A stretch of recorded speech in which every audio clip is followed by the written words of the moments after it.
Ladies and gentlemen, good day and welcome to Sequent Scientific Limited Q2 and H1 FY’25 earnings conference call. As a reminder, all participant lines will be in the listen-only mode, and there will be an opportunity for you to ask questions after the presentation concludes. Should you need assistance during the conference call, please signal an operator by pressing star, then 0 on your touchtone phone. Please note that this conference is being recorded. I now hand the conference over to Mr. Abhishek. Thank you, and over to you, sir. Thank you, Del. A very good morning to all of you, and thank you for joining us today for Sequent Scientific's earnings conference call for the second quarter and half-year ended financial year 2025. Today, we have with us Mr. Rajaram, MD and CEO Sequent Scientific, Dr. Hari Babu, Whole-time Director and CEO Viyash Life Sciences, Saurabh, CFO Sequent, and Ramakant, CFO Viyash Life Sciences, to share the highlights of the business and financials for the quarter. I hope you've gone through our results release and the quarterly investor presentations which have been uploaded on the website as well as the stock exchange website. The transcript for this call will be available in a week's time on the company's website.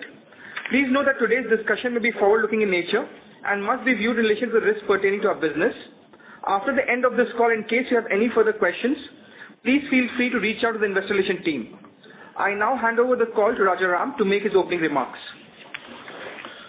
Thank you, Abhishek. Good morning, everyone. A very warm welcome to everyone on the call for the Q2 FY’25 results. This is a significant quarter update as we share the progress on the performance of Sequent and also update you on the strategic merger with Viyash Life Sciences. I am delighted to be joined on the call by Dr. Hari Babu, Whole-time Director and CEO of Viyash, and also joining on this call is Saurabh, our CFO of Sequent, and Ramakant, CFO of Viyash. We are now halfway through this financial year, and I am happy to share that we continue to improve our performance in most markets and businesses. Coming to the performance of the quarter, in Q2 FY’25, our consolidated revenues came in at rupees 368.6 crores during the quarter, which translates to a revenue growth of 6.6% when compared to the same quarter last year, that is Q2 FY’24. At the end of the first half, revenue stands at a healthy 11.7% growth versus the first half of last year. This growth continues to be quality growth, which is seen in the margin and EBITDA numbers. If you look at the EBITDA pre-ESOP numbers for this quarter, it came in at rupees 44.7 crores, which represents nearly a 70% growth over Q2 last year.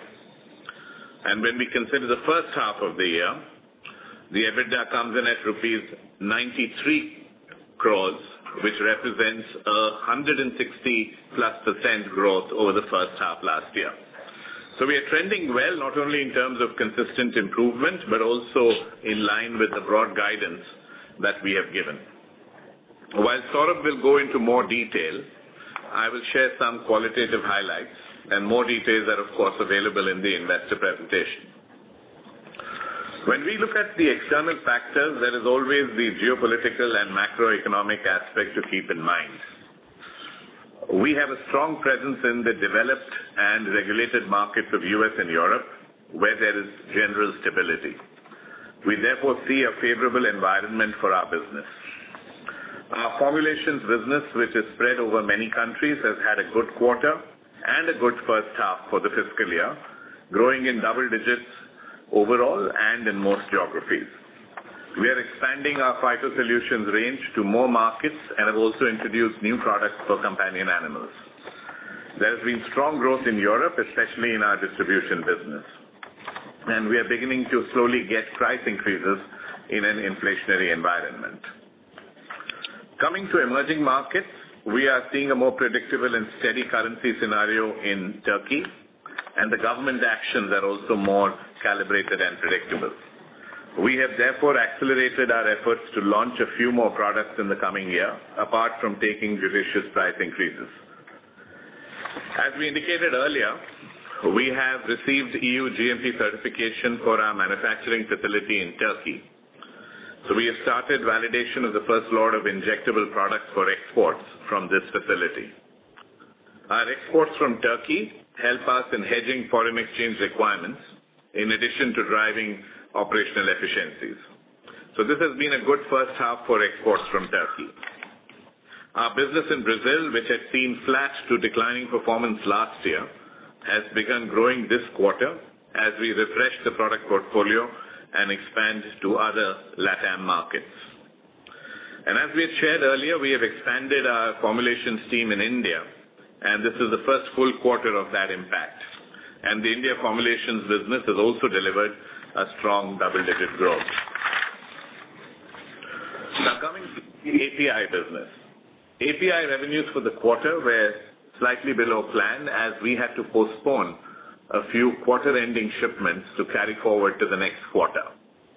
But our margins continue to improve, and we have successfully completed many customer audits for continuing businesses as well as for commencing new supplies. The plants in Vizag and Mahad have received important recognitions for safety and quality from government authorities, customers, and industry bodies. Some details are available on this in the investor presentation. So it is here that I wish to bring your attention to the proposed merger with Viyash Life Sciences.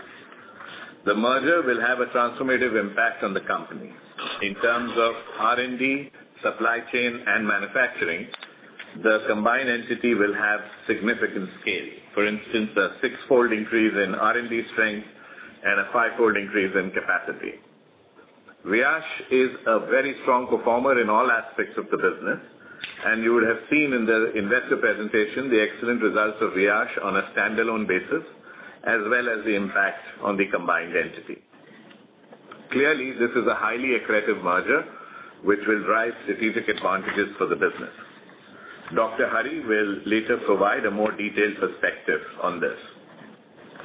So we are now poised for accelerated growth while improving margins. There is increasing interest in animal health, both for production animals and for pets. In addition, there is a growing demand for India to participate as an important source of products and services, be it APIs, formulations, or CDMO opportunities. We remain focused and confident that our actions and plans will deliver consistent, profitable, and sustainable growth in the coming years. I will now hand over to Saurav to share the financial details of Sequent and then invite Dr. Hari to share the highlights of the Viyash performance. Over to you, Saurav. Thank you, Raja, and good morning, everyone. It's a pleasure to be here today to provide key highlights into our financial performance for both the Q2 and H1 financial year 25. We'll also update on the progress of our strategic M&A announced for the composite scheme of amalgamation with Viyash Group and Sequent Research Limited, one of our wholly owned subsidiary, which marks an exciting phase in our journey towards long-term growth and value creation for all the stakeholders. Starting with the Sequent financial highlights, for Q2 financial year 25, total revenue is at rupees 3686 million, with EBITDA pre-ESOP of rupees 447 million. For the first half of financial year 25, our total revenue is rupees 7589 million and EBITDA is rupees 930 million. I am pleased to report a strong year-on-year growth of rupees 6.6% for Q2 and 11.7% for H1 financial year 25. Our EBITDA growth is particularly impressive, with a 70% increase in Q2 and a 161% increase in H1 on a year-on-year basis. These results reflect our ongoing commitment to drive operational excellence and profitability. Q2 financial year 25 revenue highlights. In Q2, our formulation business generated rupees 2836 million in revenue, accounting for 79% of our total revenue, while API business contributed rupees 773 million, accounting for 21% of our top line. Our European operations delivered robust growth with revenue of rupees 1335 million, reflecting a 5.5% year-on-year growth on a constant currency basis. Emerging markets reported revenue of rupees 1160 million, up by 26.5% year-on-year basis in constant currency. This growth is driven by selective price and targeted price increases and volume recovery in our Turkey market, which is one of our key global formulation markets. The Indian formulation business posted revenue of rupees 341 million, reflecting a strong 25% year-on-year growth. Gross margin improvements. We are pleased to report an improvement in our gross margins, which increased by 190 basis points in Q2, rising from 45.1% to 47%. For H1, the margin improved by 265 basis points from 43.4% to 46%. This growth can be attributed to several strategic initiatives, including sales mix optimization and implementing targeted price increase across geographies. Cost optimization. In line with our focus on improving operational efficiency, successfully reduced operating expense despite facing inflationary pressures across geographies. We achieved a 1% year-on-year reduction in our operating expense for both Q2 and H1 respectively, demonstrating our disciplined approach towards cost management. EBITDA margin improvements. These actions have led to a significant improvement in our EBITDA margins pre-ESOP, which increased by 452 basis points in Q2 from 7.6% in Q2 financial year 24 to 12.1% in Q2 financial year 25, and by 700 basis points in H1 from 5.2% in H1 financial year 24 to 12.3% in H1 financial year 25, reflecting our continued focus on driving profitability. Other income and financial items. During the Q2, we recognized a gain of rupees 31 million on the transfer of leasehold rights for our Tarapur facility in India. We also recorded a net monetary gain due to impact of hyperinflation in Turkey as required as per Ind AS 29. Balance sheet highlights. On the balance sheet, we show very modest increase in working capital, which rose to rupees 425 million, up from rupees 4201 million as of 31st March 24. This increase reflects a strategic decision to support the planned growth in our Turkey and Spain business, resulting in inventory levels for short term. In terms of leverage, our net debt to EBITDA ratio improved to 2.3x as on 30th September 24 compared to 3.55x as of 31st March 24. On absolute basis, our net debt stood at rupees 3774 million, a slight decrease from rupees 3788 million as of 31st March 24. Our improved leverage position gives us better capacity to manage future business growth investments and navigate any potential economic uncertainties, positioning us well for long-term growth and value creation for all our stakeholders. Moving on to update on our M&A progress. I am pleased to report that we have made good progress on the composite scheme of amalgamation. This scheme has been approved by our board of directors, involves a merger of Vyas Life Sciences Private Limited and its subsidiaries, as well as Sequent Research, a wholly owned subsidiary, Sequent Scientific Limited. The completion of the merger remains subject to necessary regulatory approval, for which the process has started and is progressing well as per the plans. Here are a brief timeline of key milestones achieved as on date. Board approved the scheme on 26 September 2024. BSE filing of the scheme was done on 16th October 24 and the scheme has got listed on the BSE website. NSE filing of the scheme was done on 17th October 24 and the same is listed on NSE website. In addition, we have also started the process to relocate our registered offices as follows. Sequent Scientific Limited from Thane to Hyderabad, Sequent Research Limited from Mangalore to Hyderabad.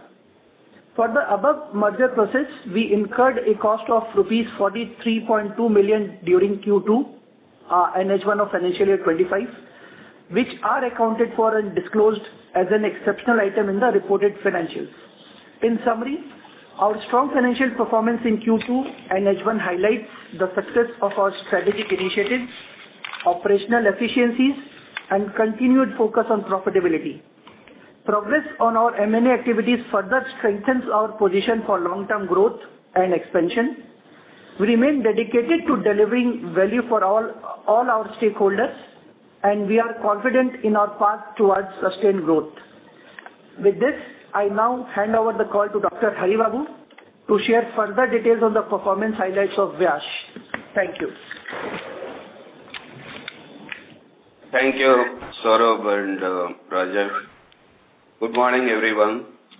I'm very glad to share Vyash financial performance and also strategic initiatives today.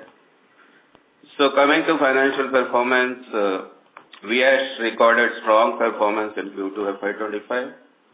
Our revenue grew by 10% year-on-year to 363 crores and strong EBITDA growth by 33% year-on-year to 63 crores.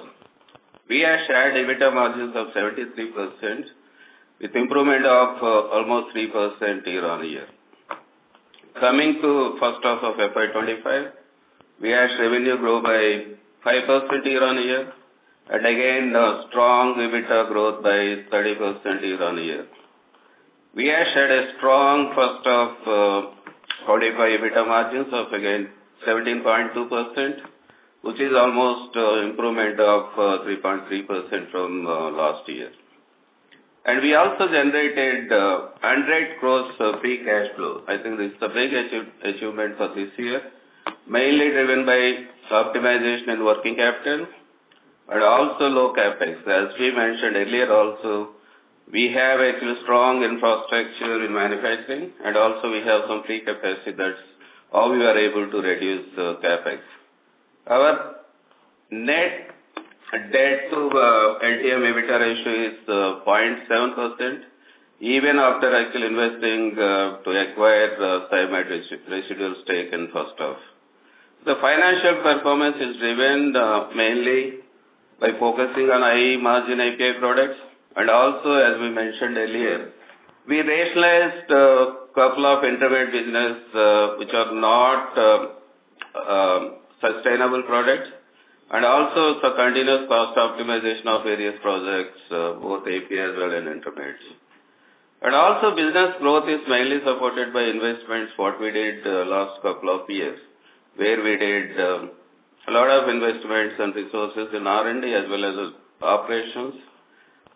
With that, actually it started resulting now new product filings as well as launches. So I think these are the recorded filings. First off, we are able to do 19 products globally. Of course, 17 are API and 2 FDFs. We filed all over the world, start from US, Europe, China, everywhere in the world. And also we were able to launch 2 products in first half. And the second main key focused area where we did last couple of years, innovative business. Even though we were doing innovative business for their life cycle management, with our strong R&D strength and operating platform, we are able to develop 2 more innovative business. And after struggling last 2.5 years hard work, now we are able to validate and supply validation quantities for 2 innovators. One is API we did last quarter, and also we did 1 intermediate last quarter. These 2 are basically part of their life cycle management, where they do large volume commercial products. And we expect approvals, these things may start from maybe next 1 to 3 years, because it requires a lot of regulatory filing from their side, and it's going to generate business from after 1 year intermediate, but most of the API business is going to generate maybe after 2 years. Right? In continuation to this, of course, we have few products also in pipelines, strategic tie-up with innovator as well as large pharmaceutical players. And also, as we continuously mentioned, this is a R&D focused company. So we have always strong product portfolio and pipeline. So today, at any point of time, today we have 25 products in our pipeline, and we completed 9 products validations in first half. And with our regulatory and quality focus, we were able to manage multiple audits continuously. I think last 6 months, there were 99 customer audits from various countries, and our team was able to handle successfully all audits. And also, we have received 2 EIRs, clean EIRs from US FDA, which was audited last quarter of FY'24. These are the 2 clean EIRs, and also we are expecting few more inspections soon, but our team is fully geared up to manage all those things. And first half of FY'25, we have received 6 regulatory approvals, 2 in US and 3 in Europe. These are a mix of both FDA as well as a couple of CEPs. And also we received 1 product from China. And diverse revenue from strong portfolio. So our portfolio is always, we say, it's differentiated from all other generic companies. That shows actually a strength of sustainability, maintaining the profits. Our top 10 products contributes almost 62% of our API revenue. And this is mainly because of our products are either innovative based or little bit complex. And also we are able to maintain sustainable growth because of fully backward integrated and complex products. And these 10 products, if we see last 2 years, from FY'20 to 24, it has grown over 20% CAGR last 2 years. And also out of 10 top APIs, 6 products we are global leaders with 50% plus market share. And our portfolio is always either complex or fully backward integrated with high share of revenue from regulatory markets. Most of our commercial products, we are very strong in regulatory. That's how we are able to sustain the gross margins. And innovator relationships. We have strong innovator relationship. I think we have 4-5 innovators always we do business, but this mostly part of their life cycle management. We are continuing to do both innovators as well as strong relationship with the big innovator companies. And our team is very strong. It's all our globally experienced team, and the average experience I can say more than 20-25 years each one. And most important, all these guys are very well exposed to every global market to handle either R&D complex development or manage highly complex regulatory environment. And also business team is very qualified team, managed all over the world. And of course, all our quality and regulatory teams are pretty strong globally. With this, let me update a little bit about our combined performance of merged entity. For Q2 FY'25, combined revenue of the 2 entities grew by 8% year-on-year, and most important, EBITDA grew by 46% year-on-year. The combined business had an EBITDA of INR 108 crores with 14.7% margins, with 380 basis points improvement year-on-year. Going to first half of FY'25, combined revenue of the 2 entities grew by 9% year-on-year, and EBITDA grew by 67% year-on-year. The combined business had an EBITDA of rupees 214 crores with 14.6% margins, with 510 basis points year-on-year improvements. So the combined net debt to EBITDA ratio is 1.4x, and it's going to improve continuously. As we had indicated previously, The merger will create a global integrated end-to-end pharmaceutical business, both in animal health as well as pharmaceuticals, human health. The combined business will have, as Rajaram mentioned earlier, it's 6x larger R&D team with almost 200 people in Viyash, and 5x more capacity, and 10 more US FDA approved sites. As you guys know, Viyash, all our sites are fully FDA approved sites. We believe there are potential synergies in 4 core areas. That's the strength of course, Viyash and Sequent. The first one is manufacturing with the strong capability of Viyash, manufacturing and procurement. That's where actually we can have large synergies for Sequent. And also business perspective, since both companies are having relationship with big pharmaceutical companies, including innovators, we strongly believe we can expand sales footprint for both companies. And R&D with Viyash coming in, strong R&D, this is going to help Sequent a lot in R&D perspective to develop new products as well as launching. Others, of course, indirect costs, since our base is going to grow largely, this indirect costs, direct procurements, all it's going to have large synergies. And of course, we started putting together what kind of synergies, and we'll start acting very soon on those things within the regulatory purview.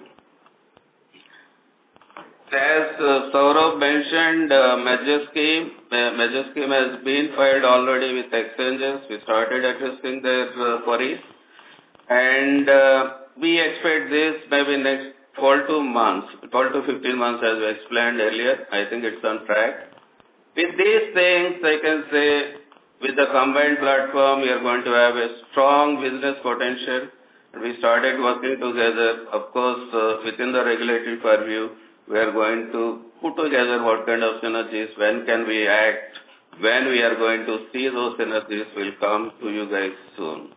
With that, thank you so much, and we are happy to answer any questions. Now, hand over to Abhishek to you. Thank you. Thank you. We will now begin the question and answer session. Anyone who wishes to ask a question may press star and 1 on their touchtone telephone. If you wish to remove yourself from the question queue, you may press star and 2.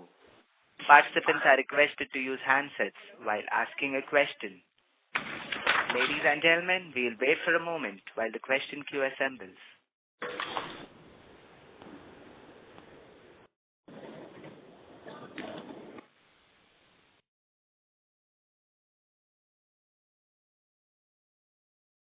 The first question is from the line of Ritika, who is an individual investor. Please go ahead.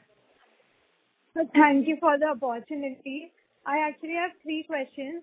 One is, would you be undertaking any acquisitions in the future, and what kind of businesses would that be in? Secondly, Carlyle invested 4 years ago, I think. So what are their plans for exit? And third would be, what is the plan to reduce your debt and also your finance costs?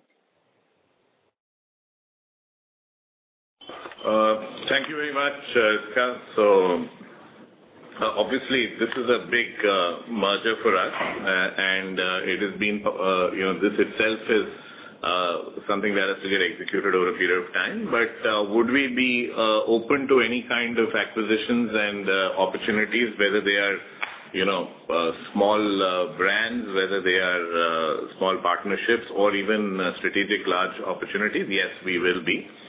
It needs to fit in with the areas which we want to grow, and we have spelled it out very clearly that we are looking for growth in certain specific areas. In animal health, we are looking at opportunities to deepen our capabilities, and also in terms of the entire companion animal area is a place where we would be open to taking any acquisitions. So yes, we are, but obviously we need to be very disciplined in the way we will make these choices. It is, not something that we are intending to do merely to pursue, growth. As far as Carlyle plans, frankly, they are the promoters in this. I would imagine that, they are fully, since they're the principal shareholders in both the companies, and this merger would indeed also go through with the support of Carlyle. They are fully invested in this particular operation. But I wouldn't be able to, speak on their behalf, except, of course, say very clearly that we have enormous support from the promoters in all respects, including the execution of this merger, as well as benefits that we would get after this particular merger. On the third area, which is to reduce debt, I think you're already seeing that, we have, as a result of this merger, in terms of leverage, we would be coming down quite substantially. But I'll ask Saurav to comment a bit on the debt side of it. Yeah, sure. Thanks. So our debt to EBITDA level is already going down. As I explained, it was at 3.55x as on 31st March 24. As on 30th September 24, we are down to 2.30x. And with the improvement in EBITDA, the debt or the gearing ratio is going to go down. Overall debt level, I believe, would remain same for next few quarters, where there's a lot of investment happening in terms of working capital to support the business expansion. Also, it's important to note that is on a standalone basis. If you see on a combined basis, even today our debt EBITDA is below 1.50x if you combined Sequent and Viyash financials. And that brings us to a very comfortable position in terms of our debt level and the gearing ratios. Thank you. Thank you, but maybe I'll ask Dr. Hari to also comment a bit on the first question, which is on any plans of the acquisition, because I think, that given the current merger, he would also have a perspective on that. Yeah.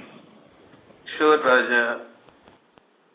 This is a continuous process, either expanding the business or expansion go through various things, right? One is going into the new capability development, like new product acquisition, or new acquisitions or mergers. This is a continuous process, but definitely we look at continuously. But may not be bigger acquisitions soon, but we are going to add multiple areas on capabilities and products. And also, if we get opportunities, we are always open to acquire products. That's a continuous thing. And coming to that one, financial strength, if you see combined entity, we are going to be very financially strong company. It's going to soon, maybe I don't know exactly, at least 1-2 years, it's going to be debt-free company. But the intention is not to maintain debt-free company. How can you invest further and grow business? That's the continuous process. Thank you. Thank you. Yeah. Thank you, Dr. Hari. Yeah. Next question. Next question. Thank you. The next question is from the line of Nikhil Shetty from Nuvama Wealth. Please go ahead. Yeah, thanks for the opportunity, sir. And sir, could you clarify if there any seasonality in our formulation numbers as the sequential figures appear lower? And also, what's the primary driving the growth in the Indian formulation? Are there any recent product launches, or it is largely due to the field force expansion? Thanks. So first of all, there is seasonality in specific markets, but on an overall basis, it's not, really seasonality. I think sequentially you will see some reduction in quarter 2 compared to quarter 1, because as we had indicated, we had an extraordinary sales of vaccines in the first quarter on account of a breakout of the blue tongue disease which happened in Europe, and that was something which gave us quarter 1 a bit of a jump. But having said that, all the other businesses on a year-to-year basis are growing in double digits, and that's why I would say that the growth of the businesses are intact. The second part of it is, but yes, in market by market, you will find some seasonality which will come in. But this particular quarter being slightly lower than the first quarter, but still growing in double digits is on account of additional sales that we got in Europe in the first quarter. Second question on the India formulations growth, it is not entirely on account of addition of new people. That has just started, giving us the impact because, as you know, it takes time for the new locations to, get full potential of sales. It is on account of, more aggressive promotions. It is also on account of 3 new products which we had launched last year, which are now getting the full scale of sales. You would recall that I had spoken about 3 products which we had started importing from Turkey, and we've launched it in India. So we're also getting some growth on account of that. But the impact actually of the new people on ground would be more evident towards, quarter 4, because that's the kind of time around which you begin to reach, full real capacity for what you have invested in terms of people. So it takes about a year to get the full potential of the region. Thank you, Nikhil. Yeah. So it would be helpful to understand the extent of API sales that have shifted to Q3 and the reason behind the shift and what quarterly run rate you expect for H2. Look, I won't get into the exact number, but we would typically have liked to be more in the region of 85 to 88 crores is the kind of number which we should have been in quarter 2. So you can make some kind of estimate of how much might get carried forward. I think we are right now looking, as we had indicated earlier, that between an 85 to a 95 crore run rate is what should be a sort of steady state for us. At this stage, there's no reason to believe why we will not be that. Yeah, that's helpful. And lastly, sir, regarding exceptional item, are there any remaining expenses related to the Viyash merger, or have all costs been reported in Q2? And could you explain why ESOP cost is higher this quarter? I believe it was expected to be lower. Yes, I'll answer the second one piece of it. As you know, there is a total plan for ESOPs which was approved in 2020, and we have now nearly completed the allocation of all that was not granted. And so with that, we have nearly completed all the grants which were there. So it's the balance grants which have been provided in this particular quarter, as well as some change in the vesting conditions, which will not impact on the totality of the cost, but would accelerate a bit into the early year and not impact the total impact on the total cost of the ESOP. The second question in terms of exceptional items, obviously the merger process is on, so there will be costs which will come, but this is what is typical to any kind of a merger. We will make those estimates as we go along. I wouldn't want to give a clear guidance on that right now. Okay. Thank you, sir, and all the best for future. Yeah, thank you. Thank you. A reminder to all participants that you may press star and 1 to ask a question. The next question is from the line of Bharat Seth from Quest Investments. Please go ahead. Hi, sir, and thanks for the opportunity and congratulations to the whole team of the Sequent and VCS. My question is now, since announcement 2 months has already passed, but so before official merger is announced on April, so operational, what are the benefits that we try to get in, say, over the next 12 months to 2 years' time that can help us in understanding broader aspect? That is first question. So what's the other question, sir? What are the other questions? I'll just take all the questions together so that I'll be able to answer them. And we have been getting understanding that a lot of animal healthcare are looking India for CDMO business as well as custom manufacturing. So in that place, how we'd like to play out over the next 2-3 years? And third, on the financial side, sir, if I look at, our H1 formulation growth is reported to be 16%, but if we look at it, constant currency, which is 24%, and since you, in your opening remarks, you said that Turkey has stabilized. So how do we see second half growth? So thank you, Mr. Seth, for the three questions. I'll take the third one, which is on, on the constant currency growth and on the formulations.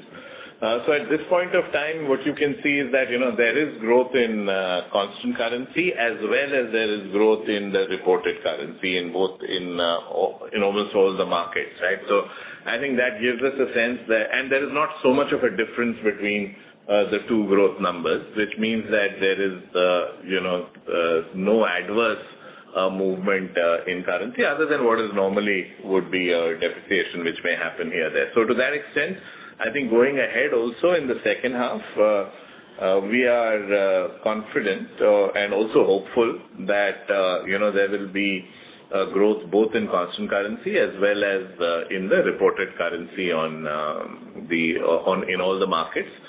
In Turkey specifically, since you have asked, in recent times, which is the last two quarters, we have seen that the currency is relatively more stable.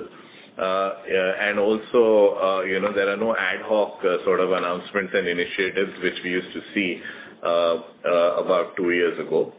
So to that extent, I think we can begin to be looking at a business where we are focusing on, growing volumes, making sure we are launching new products and not get too impacted, other than, of course, inflation. But that's where we bring in price increases. There are two other questions which actually I will request Dr. Hari to, give his perspective on it. The first being on, now that the merger is a little over a month from an announcement, how do we see the next, 12 months in terms of work, synergies and things coming together? And also the second one, which is on the CDMO opportunities which could be coming up in animal health. Yeah. Thank you, Dr. Hari. Yeah, thank you, Rajesh. Coming to synergies, we started working with the synergies, and as I explained, there are 4-5 core areas where we are looking at the synergies: R&D, manufacturing, sales, and other indirect costs, whatever. These synergies will be both short-term, mid-term, and long-term. We started working. Of course, since we just filed 2 months back, still we need to understand what extent we can share these to public. But as soon as we can, we will share. But we are working very seriously, both teams. But definitely it's going to be the good synergies, both short-term and mid-term. But most important, long-term is our focus. So we can share you guys as soon as we can, because still we need to work actually what kind of things we can share to the public. And the second thing is CDMO. There's a lot of initiatives happen both sides. Already we started interacting. Okay. Without conflicting anything, whether it's or regulatory purview, we started interacting, and we see some good opportunities coming in CDMO business with Viyash capability. Already we started working with one CDMO business very actively. But these CDMOs will take a little longer time. It's mostly mid-term opportunities thing. And Viyash also, there's a large number of products going on, both CDMO with big pharma as well as CDMOs with big generic companies also. We are trying to work with big generic companies in different ways. In instead of just selling at buying mode, we are working with a few partners. That's how you see that just in 2 years for any company, it's not easy to build a relationship with innovators and complete all their requirements, which includes big EHS activities and quality, and developing products as expected by them. It's not like generic, whatever process you can do, it's not the same way to CDMO. So we are very successful to develop 3 products with them, 2 innovators. So already we validated and supplied 1 intermediate and 1 API. These are their big products. It's going to happen that. So it's going to be a large CDMO business next 3 to 5 years. But CDMO revenues will start coming maybe in the medium term kind of thing. So I hope I answered your questions. If you have any other question on this, I can. Thank you. Apart from, hello? Yeah, thanks for that. Apart from that contract manufacturing, which Sequent already has, and Sequent has got some approval. So how do we can, transfer, because Sequent is facing some kind of a manufacturing capacity constraint also, so that can be transferred to our facility in 2 years, and how long will that take? So there are 2 aspects in that. One is how fast you can expand or transfer existing business. Still, we want to maintain that animal health identity in that side. Whatever the Sequent requires immediate needs, up to penultimate stage. Up to N-1 stage, it's same, whether it is human health or animal health. That's where we have large capacity. You can see our intermediate facilities are approved by FDA. That's where we can do quick transfer. That's what we call, if it is ES, FDA, CV30, all other regulatory approvals, of course, based on the market, normally takes 6 months to 1 year. Some things can happen in 6 months, something can happen in 1 year. So we are evaluating all those things. The short-term approach is whatever intermediates they need, additional demand, those things can be transferred immediately to VH manufacturing site. And also second thing, where we procure key starting materials from external sources. If there is a synergy, those things also we'd like to transfer to VH. Of course, the additional capability to build a Sequent for short-term needs, already we are working together. How can we expand final stage APIs by supporting VH from intermediates?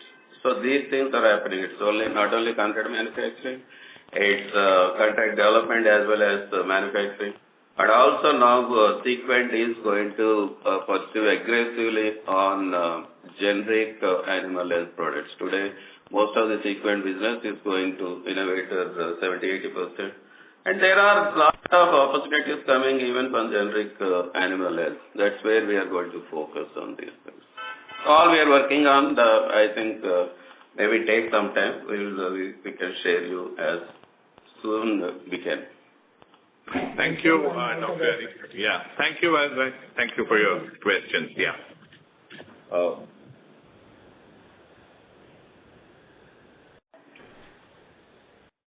Then next question. Next question then.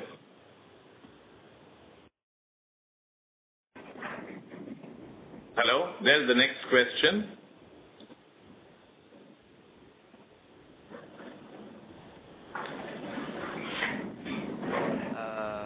Thank you. The next question is from the line of Kiran D from Table Tree Capital. Please go ahead. Thanks for the opportunity. So this question is to Dr. Hari. Sir, we've tried searching for more information on VH licenses, but beyond knowing that linezolid is one of the products, we hardly know anything about VH. We are not able to find any information. So if you could just elaborate in detail about some of our products, some of our customer segments, what we do, how much is our domestic revenue, how much is our export revenue, are we doing ARVs, anti-infectives, oncology, which segments? So we please could just elaborate on the VR's business on product segments, customer segments, and what percentage of domestic export revenue, innovator segments. If you could just, again, this is like a very strategic level of information that I'm looking for, Dr. Hari. Sure. Thank you for that. But I can give you very high-level things, guys. I cannot go into very detailed, but I can give you very high-level thing. So, VS operates very large portfolio in API today. So, we have about 60 commercial products, and we operate almost close to 150 countries. So, we sell everywhere in the world. So, our majority business, of course, API business in Europe, major business almost 30+% we do. But we are growing very fast in the US. And we do business in LATAM, we do business in China. And our large business is coming from exports and mostly from regulated markets.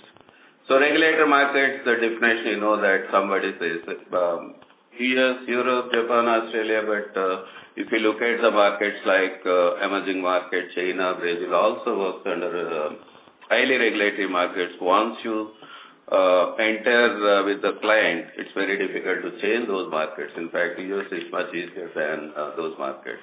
So our major revenue comes from regulated markets, US, Europe, LATAM, China. And now, last 2 years, we started working with Japan. If you ask me straight away, where we don't have much business today is Japan. That's where we are working very seriously. Fortunately, we are able to tie up with a few customers last 6 months, 1 or 2 products. And our India domestic to domestic market is very little. We don't sell much for domestic to domestic. See, even though our numbers reflects India's sales, it mostly goes into the regulatory markets.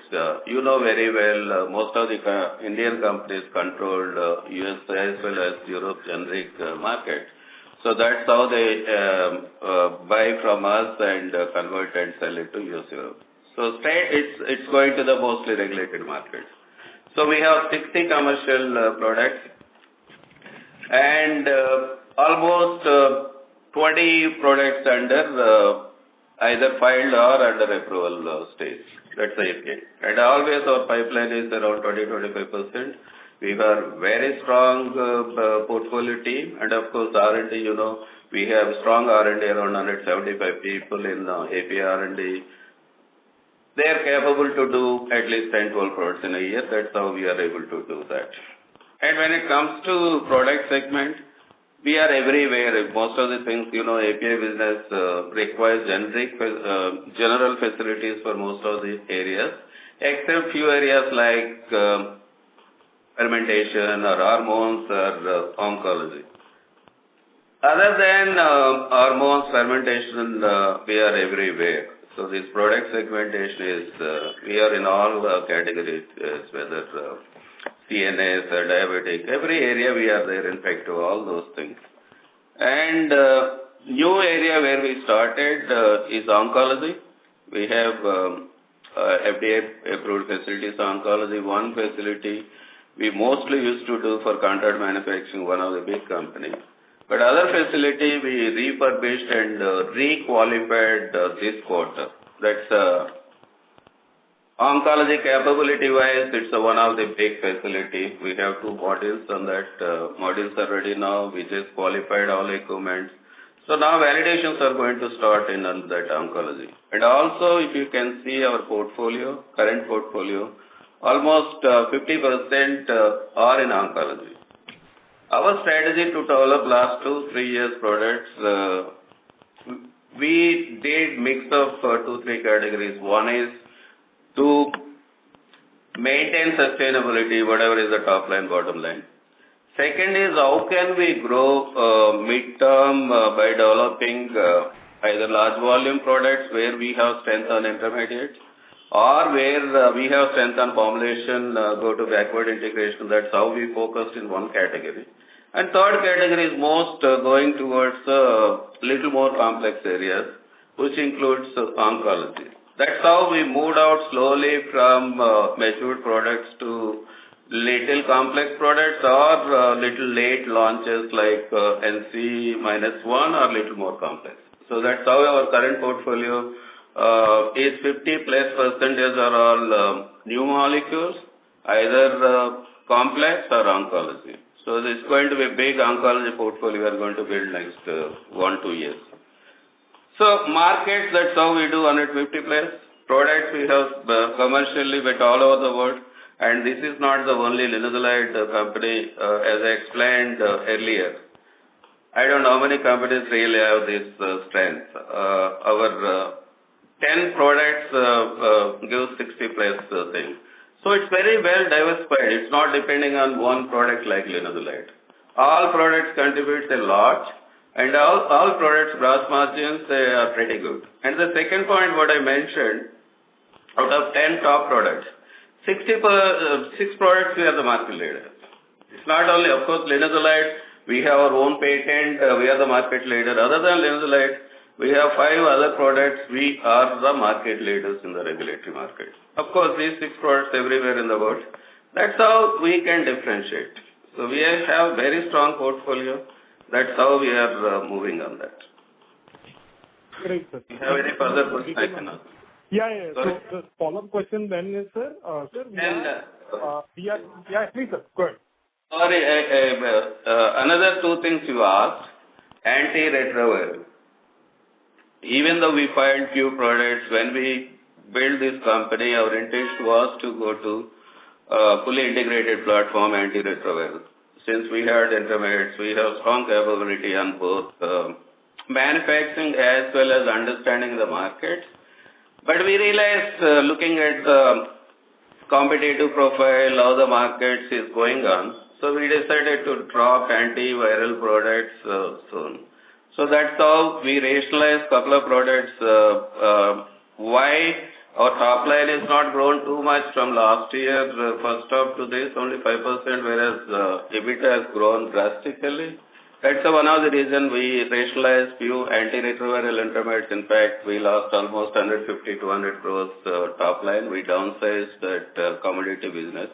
And moving towards more complex or more new products. That's how all our intermediate business, we are moving out from commodity, large volume, where small guys can compete differently. We are moving to either innovative players or big generic companies where we can tie up long, and also doing little more complex regulatory environment for new products, because that's where we see the growth opportunity for intermediates if you tie up with the regulatory. And regulatory expectations also growing day by day for intermediates. That's where we see opportunity for us. That's how intermediate business is growing. And the third business segment, finished doses. So we have manufacturing site in US. We do business only for US at this point.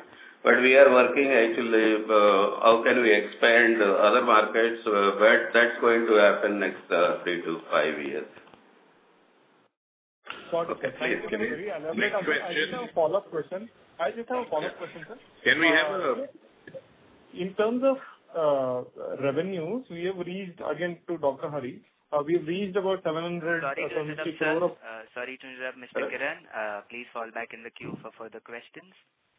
Thank you. The next question is from the line of Kaustav Bubna from BMSPL Capital. Please go ahead. Yeah, hi Dr. Hari. Thanks for taking my question.